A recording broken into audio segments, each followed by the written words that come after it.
to You and Your Business with me, Alec Drew, on 103.2 Dublin City FM. Each week we invite an expert from the world of business to share their knowledge, insights and tips to help you reduce costs, increase profits and drive efficiencies.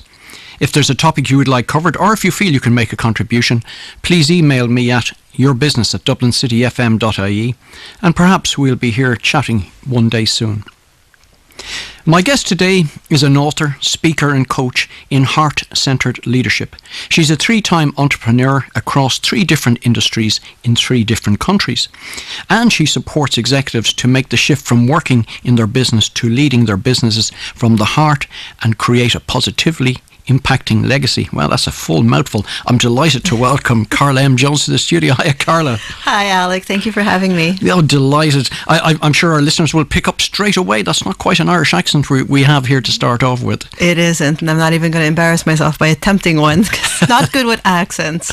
I'm from Canada. I'm from Montreal. You're good with languages, but we'll come back to that in a minute. So I'm going to take you back, as I do with all of my guests, just to give some sort of context to people. Let's just talk about your last year of college and what happened. You know, where are you going? What's Carla M Jones doing now? Of course, sure. My last year of college. So in Montreal, we have a slightly different system from here. So our college is actually 2 years preparatory to university. And my last year of college, I had applied to be studying international affairs because I had this vision of living all over the world and speaking all these languages and meeting all these amazing people everywhere. And I didn't get in. All right. And the other passion that I had was music. And because of, again, circumstances, my life just kind of gave me a pause in music. At the time, I thought it was the end of it, but it was really just a pause in my musical career. And so left without a clear direction, I went and I traveled the world. I put a backpack on, good hiking boots, backpack, and a notebook. And I just, at 18, just left home and went and explored life and the world.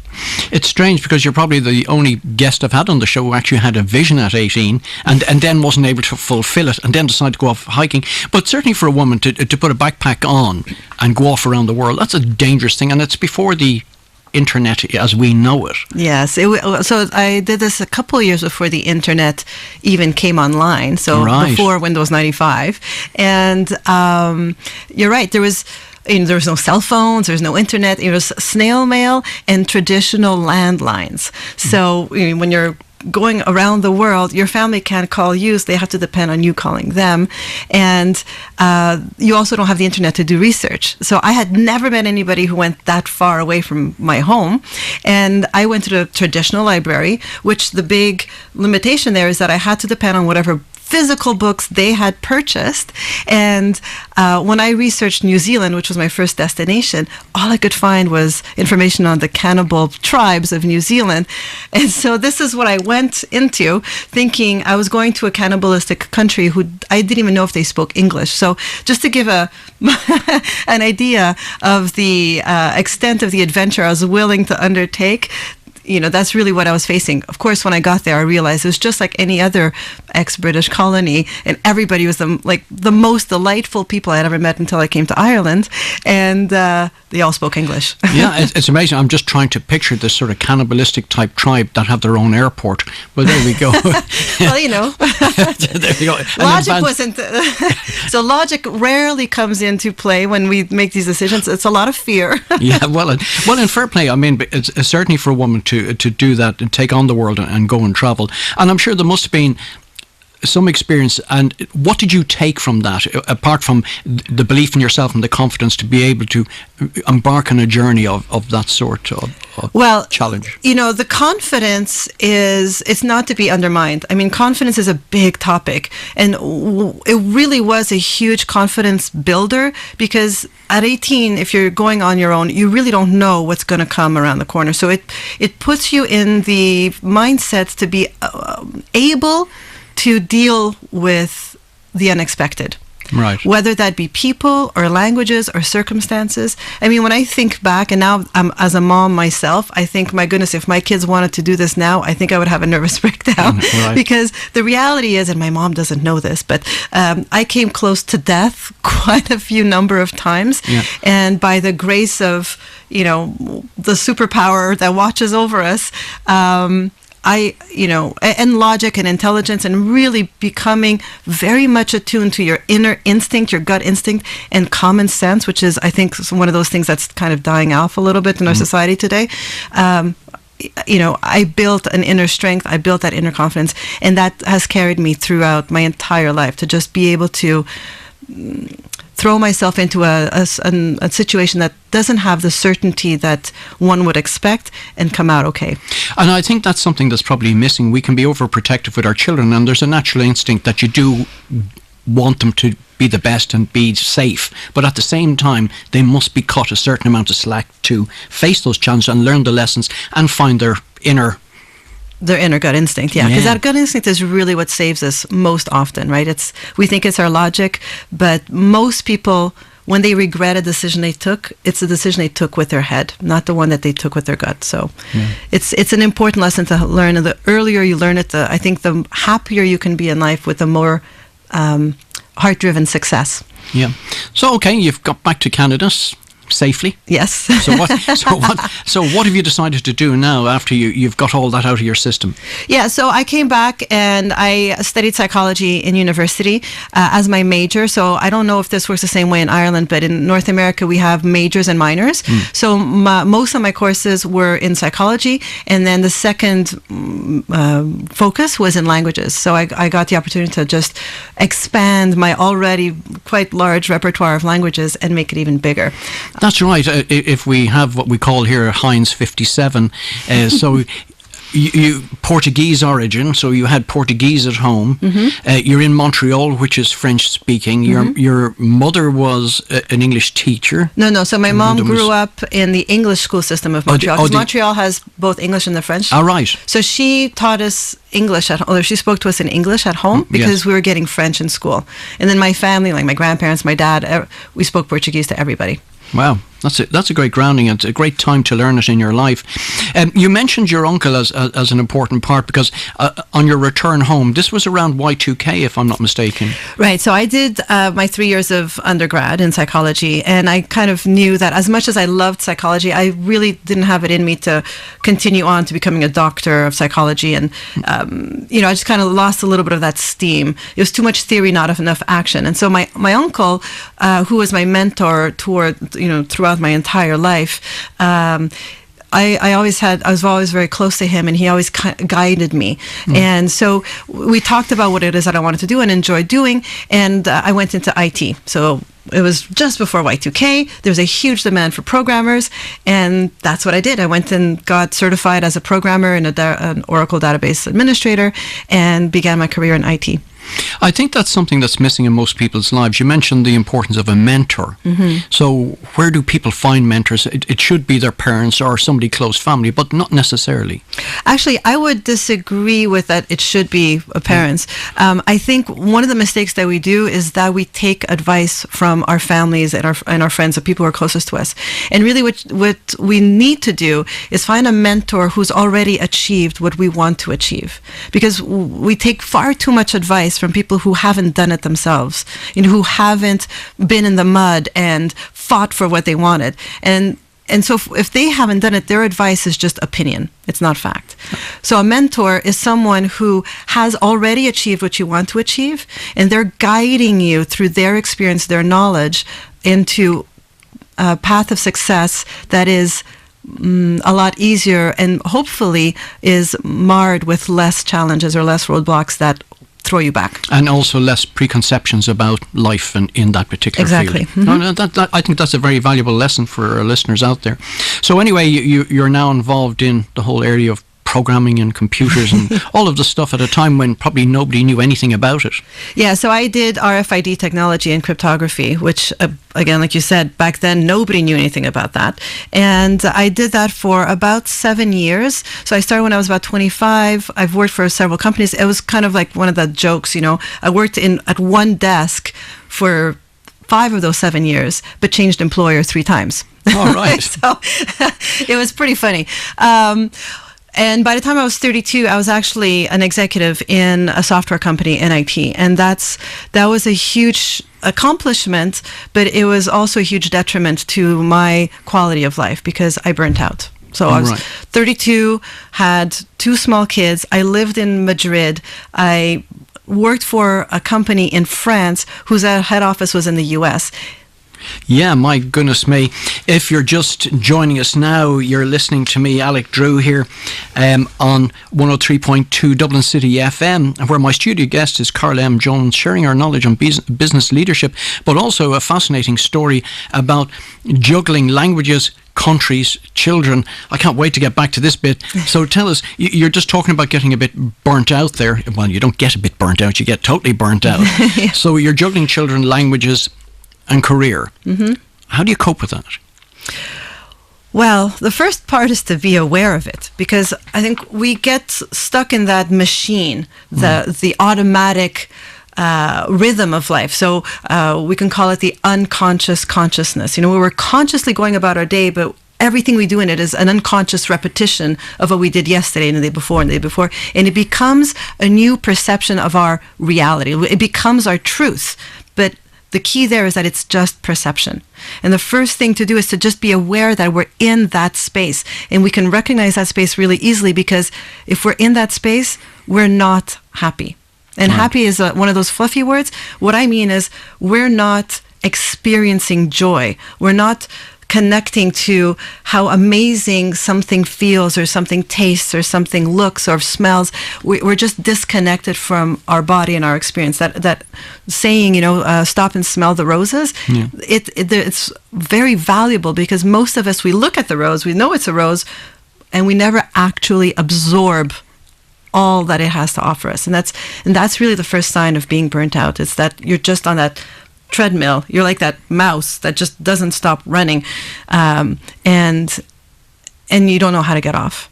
And so that's when it becomes really important to stop and get off the treadmill. And that's easier said than done. For me, like we spoke earlier, there was a trigger. For me, there was a huge trigger, and that was going to the States on a business trip and trying to explain to one of these very scary American customs agents what I did for a living. To try, to get through. And he looked at me with this look on his face and said, "That is the unsexiest thing I have ever heard in my life." And I was 32, right? So we're not, very young still. And that completely shattered my perception of the life that I was creating for myself.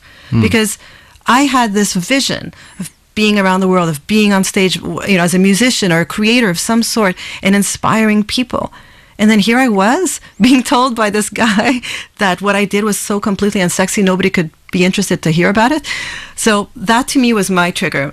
Triggers could be something, funny like that. It could be a divorce or the threatening of the loss of someone close. It could be just waking up one day and realizing, oh my gosh, I'm waking up with already conflict in my head. Right? I think the important thing is, and you said there, is to be able to see it, identify it, and then react upon it, which a lot of people don't. They see the triggers but ignore them and keep doing the same stuff, and into a life I think once described as quiet desperation. Yes, and I'm going to just highlight something because I am a coach and this is what I do. But language is very important. So what you said there is that we become aware and we need to react. In fact, reaction is what we tend to do, and reaction is a thoughtless, emotionally driven response. So no thought was put into it. It's just kind of like, you punch me, I punch you back, right? A response is something you take your time to sit back and say, okay, this is where I'm at. What do I want? And what's the very first smallest step I can take to appropriately get myself to the next phase? And responding to our stress or our burnout in this case is what's most valuable, and that's what a lot of people don't take the time to do.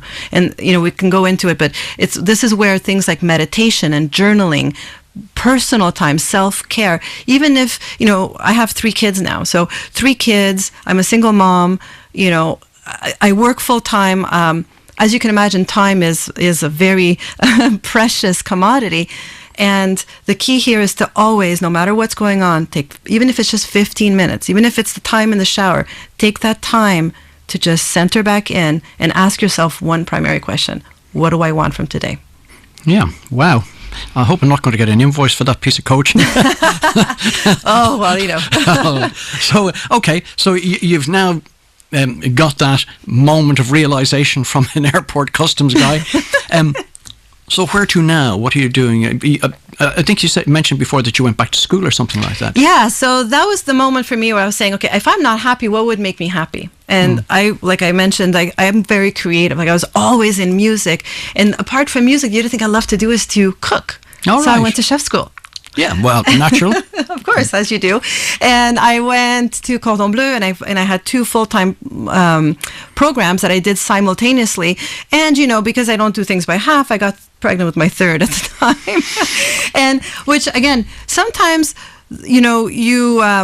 you get put in these situations where you think, how on earth am I going to handle this? But we always do. I mean, if you're still here today listening to us, you have successfully handled everything life has given you up until now. And it's all here for you, right? It's not being done to you or against you. It's all here for you. And that, to me, was, looking back on it now, it was such a huge gift, because having that 3rd pregnancy on the way was a motivator to get this done, get the degrees done now, because it would be a lot harder to go back to school afterwards, with a baby. And there was, like we mentioned, there was a little bit of a bit of a shock, because my idea was go to chef school, work for the top brands, become a brand myself, and, success and riches and everything. When the baby came along, I was like, well, I got to replan this. And that was my mistake.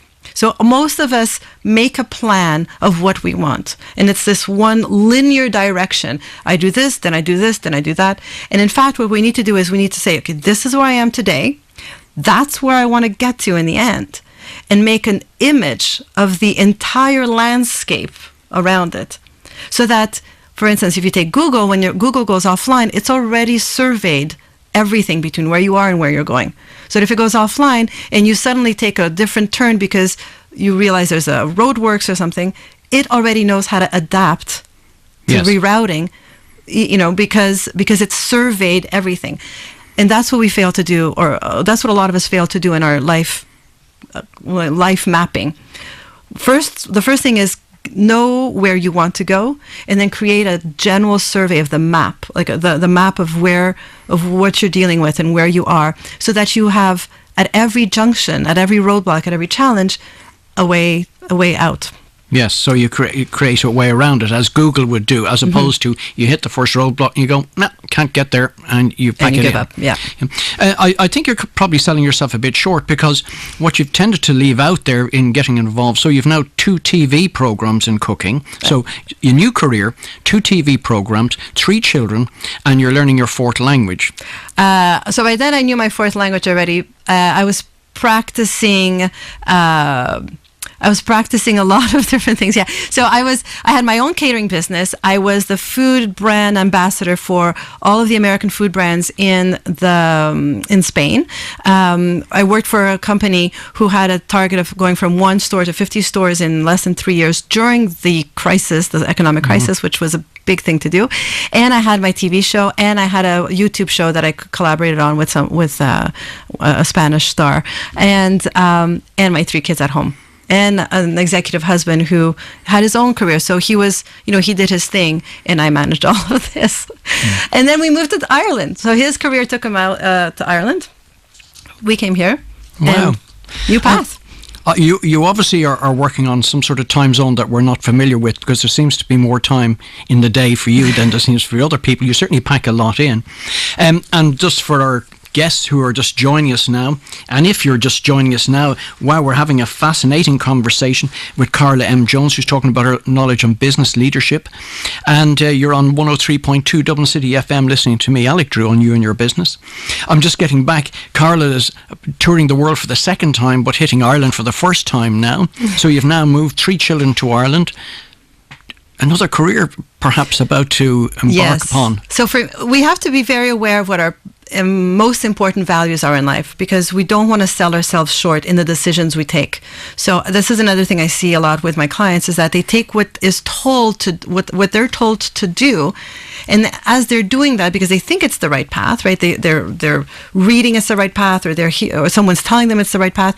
They sacrifice what's truly important to them, their values, right? And we all have values. A lot of us aren't aware of how much they affect our belief system and our joy and fulfillment in life. So for me, one of my prime values is family. Right. My family comes first. My kids are number one, no matter what. And so I left my TV career, my businesses, and everything in Spain, and I came to Ireland and started over. So my first primary directive, if you will, was to make sure the kids were okay, settled into school and everything. So I, for a little while, forewent looking for a job or starting something new again. And I went back to school again. Right. And I studied nutrition. And this just exploded my world. Because now I was doing something for the good of mankind. I was taking all the knowledge and all the experience I'd ever had in my life and applying it to helping others live better. And it started with nutrition. It went into coaching, specifically health and wellness. Then I went into NLP so I could understand the mind a little bit better. And that's where everything I had learned in psychology kind of came full circle. And everything, so all these little circles in my life that kind of seemed disjuncted to everybody else's perception, but to me was just following my heart. This is where it all kind of came full circle.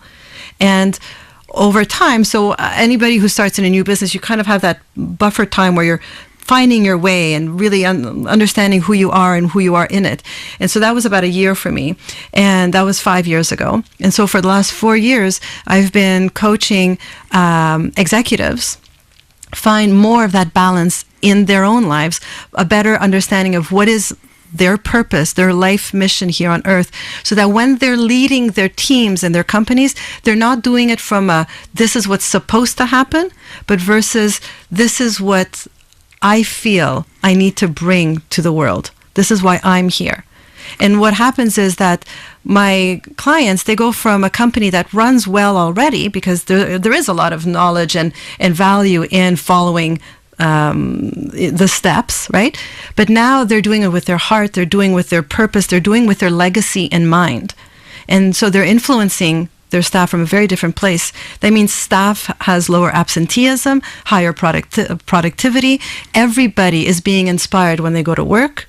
So everybody is more likely to stay on, and my clients, they see huge results on the bottom line because of it. I mean, imagine if your team is all fully engaged, because coming to work is a gift to their own development, right? Who wouldn't want that? Yeah. But it all starts with the leader. If the leader isn't in a place to do that, they can toss out books and one-liners and memes all they want. It's not going to change anything. So I work with the leaders because it's working from the top down at making that valuable change to making this world a better place. And maybe this world is just your world, but that all counts. But that's all that matters. And for people who want to find out more about you, you have a website? Of course I do. ex-IT person. Yes. My website is carlamjones.com. That's M for Maria. So now you know my middle name too. We thought it was magnificent. It is magnificent and marvelous. And all of those things. So carlamjones.com. .com. Fantastic. Also, Carla, not quite satisfied with just television and traveling the world and all the things you're doing, you decide to write books as well. Yes. So you have two. Let's just talk about those and what motivated you. You've one called Create More Health and Happiness in 7 Days. Tell us a bit more about that and what that's about and what prompted you to write it. So that was my test. That was my can I get this done and how does it work test. And it's actually a really great book. I'm really quite proud of it. It's a small book. You can it's Create More Health and Happiness in 7 Days. It's a tip a day book. So it'll give you everything you need to know to make one change a day, and it guides you through which change that I'm recommending it to be for those first 7 days. And so when you pick it up, it's literally 2 minutes of reading in the evening for that change the next morning. That seems simple. Exactly. And it gets you on the path to making a life that is more connected to your mind, to your body, to your lifestyle, to your purpose, to your mission, and to who you are every day. For you, for your friends, for your family, for your colleagues. I know you also have a free online course for our listeners if they want to go back to carlamjones.com. Yes. Just give us 30 seconds on that course. Right. So in October, I released a second book, and it was co-authored. It's called Love Revolution, Stories That Radically Change the Way We See Love. And it's about the energy of love. So this is not about the romantic love. My chapter is on how to unconditionally love yourself. And so basically that's getting rid of all those rules, the conditioning that we've been learned, the limitations, to really zone in and understand what makes us who we are, and to really appreciate that from the heart. So we're making decisions that serve us so we can serve others better. And the course, so it's an online free course. It's 7 audios. They're about 5 minutes each audio, so not very long. You can go on my website, so or it's actually courses.carlamjones.com.